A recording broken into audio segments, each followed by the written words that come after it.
I stood at the edge of the forest in the rain, as ash clouds thickened above. It was one of those days when the sun refuses to make an appearance. I stood there beside the barbed wire fence. A small forest by European standards. English forests are small and shabby. You can walk from one side to the other in an afternoon. They're far too small to get lost in, unless you venture in after dark. The sun that hadn't shone was going down. It was cold in the March rain. The birds had begun to sing again, but the day carried no warmth. The wild garlic had risen. The land was at the point before the warmth of spring, when everything waits in expectation. Trees, plants, animals, all waiting for the warmth of the sun. When the sun hits, everything bursts into life, and the stillness of winter is forgotten by all but humankind. I didn't feel like getting lost. The leafless forest would be waiting for me in the morning. In the morning, I would pick up the trail of the witch. Deep inside the mossy wood. Deep inside the mossy wood, in a glade forgot by the sun, the hog witch thirsts on man's blood, skinning their shin bones for fun. The hog witch was a local myth.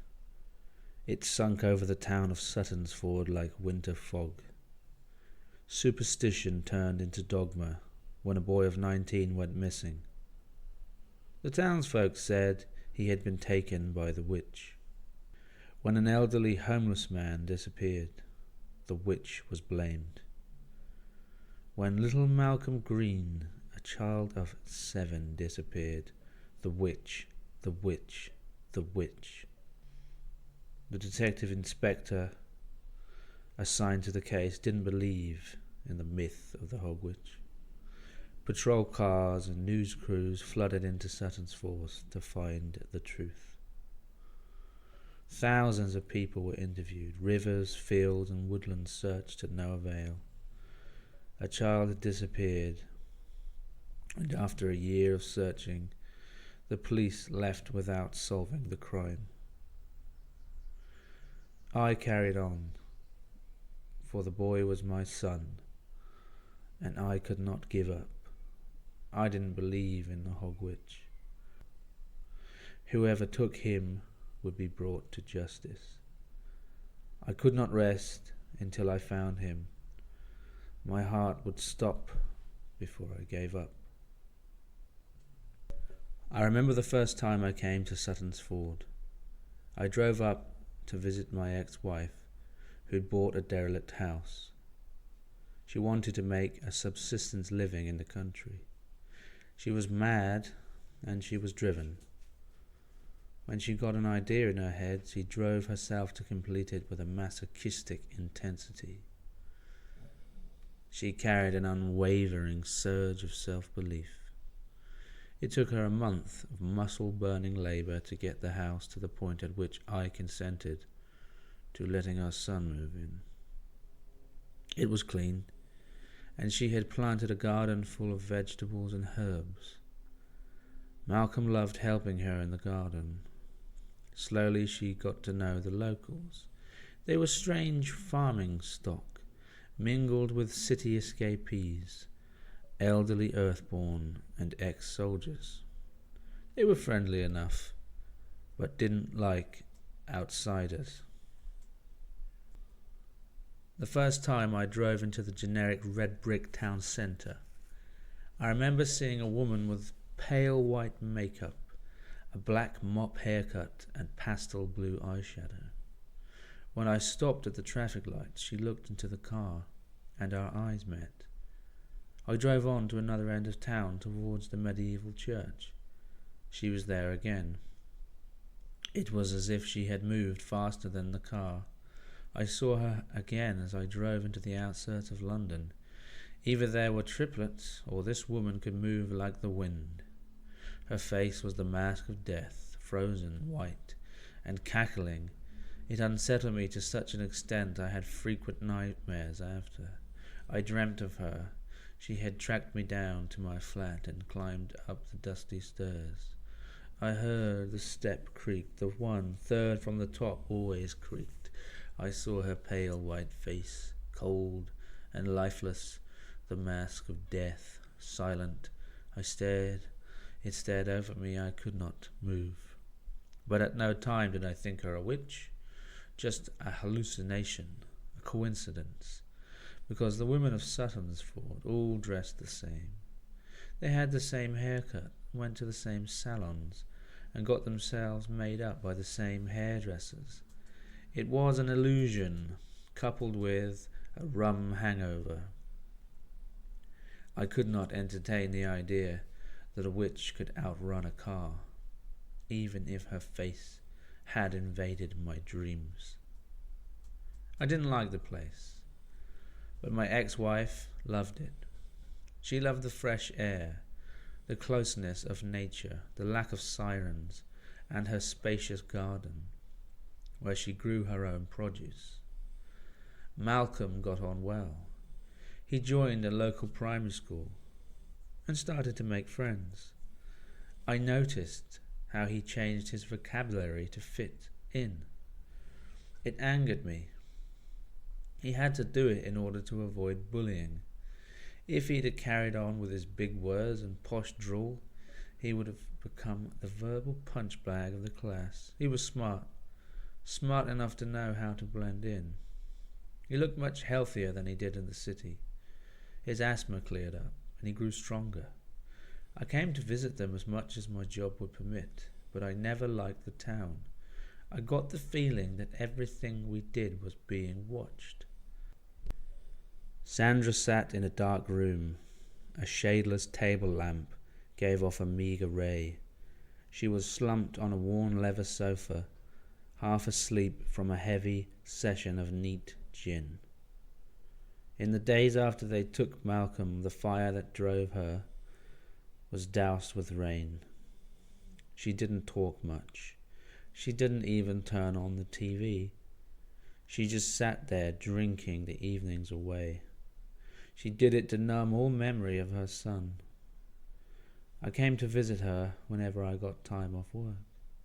I still cared about her, but my visits were more for my own sense of sanity. I needed a place to stay while I searched the countryside for my boy. I turned up, found the door was open. I walked in, but she didn't notice. She was deep in her grief. 1,000 people could have poured in with a party in mind. She would have sat there unmoved. Sandra, you can't just sit there. You have to eat. You don't have the right to tell me how to deal with grief, she snarled at me. She was right. It hurt me to see her sat in the same clothes she had on the last time I visited. She wore a food-stained paisley blouse and her gardening jeans. Her eyes were cold. I'm searching the woods again tomorrow. Please, come and help me. She stared at me with a rage that I had seen before. She was the hardest woman I had ever known. I once saw her beat a man to the ground. He deserved it, but I did not want a taste of it. What's the fucking point? He's gone, Luke. She started to cry. She reached for her glass, poured out another mouthful and downed it. I went over to try and console her. She recoiled. Don't touch me! Don't touch me! Her words turned into primal sadness. She croaked and sobbed until her eyes closed. I pulled a blanket over her and went upstairs. Malcolm's room was shut. I felt the sting of my own grief at the sight of his door. He had put a homemade keep-out poster on it. Sandra left it up. I took a couple of sleeping pills and dived into the dust-ridden spare room. I slept on a mattress without a bed. I could no longer sleep in the conjugal suite.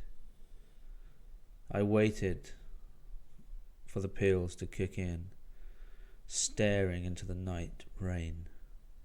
Cold, disgusting rain.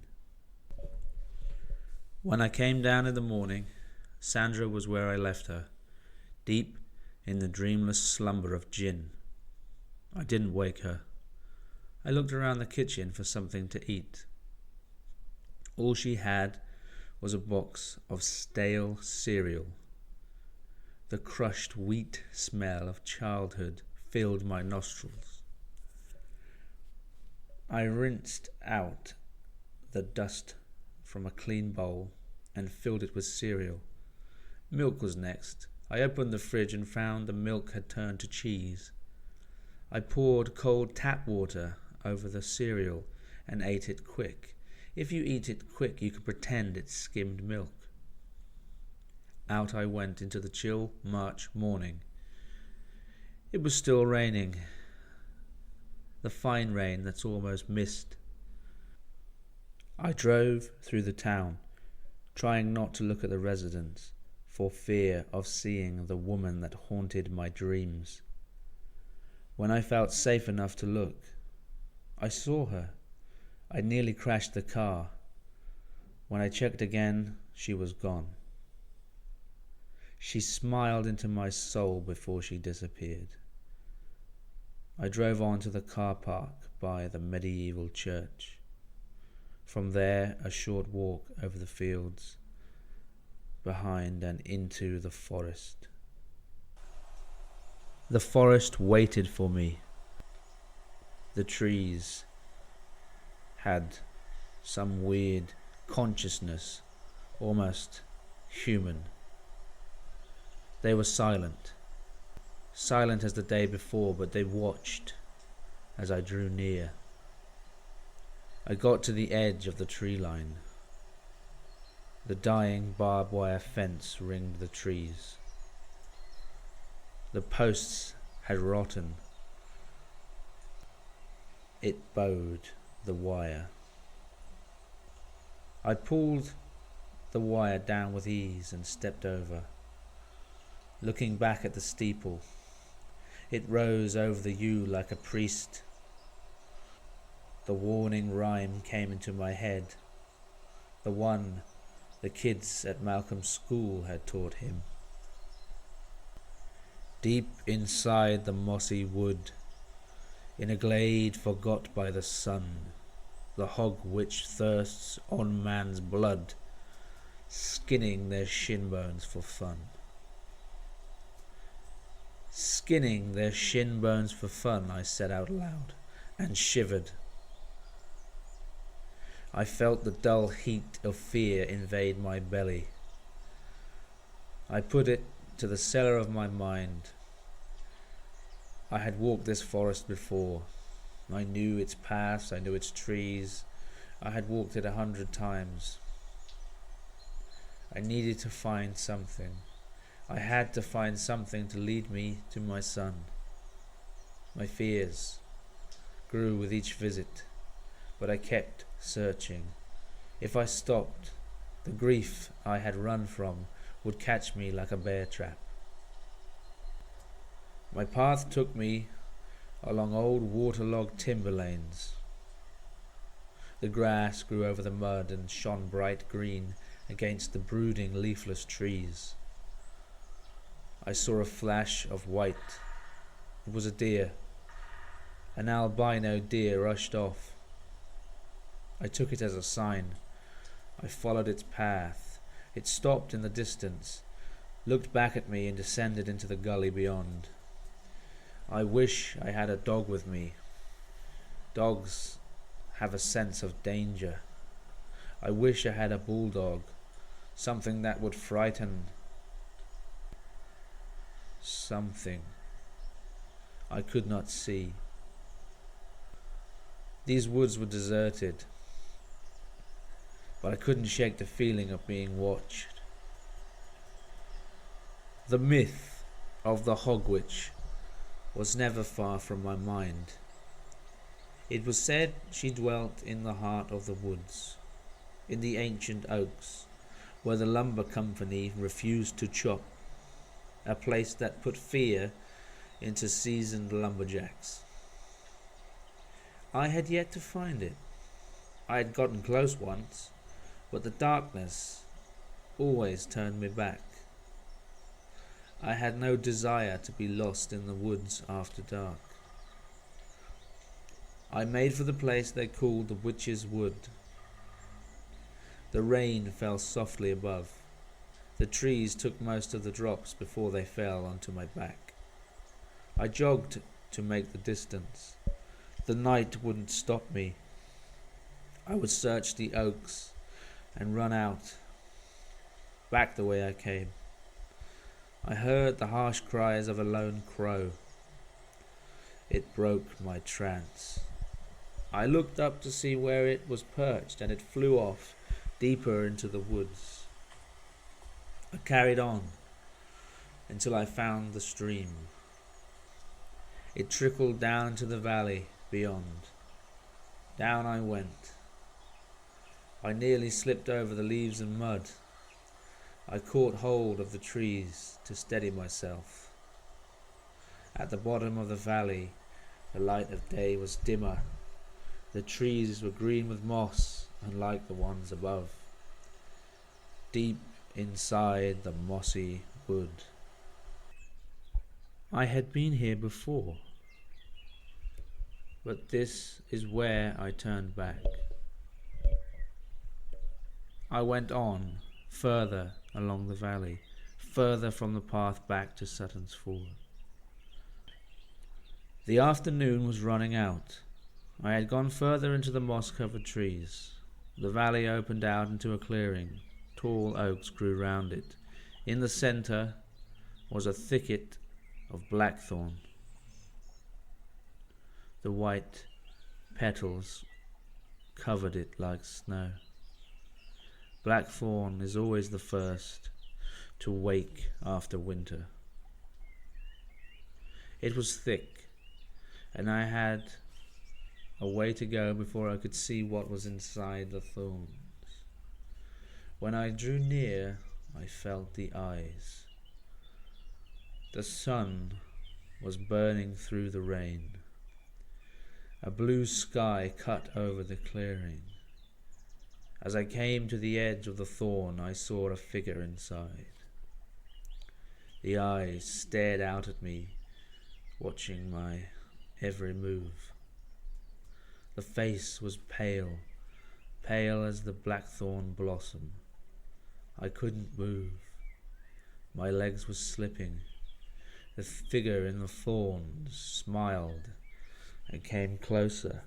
I stood there, caught in a dream. The blue eyeshadow, the red lips, the black hair. It was the woman from my nightmares. She drifted towards me without a sound. She reached for my eyes and shut them. I fell back onto the wet bracken. When I woke, it was night. I looked up at the stars. I felt warm. I was laying by a fire. My hands and legs were bound.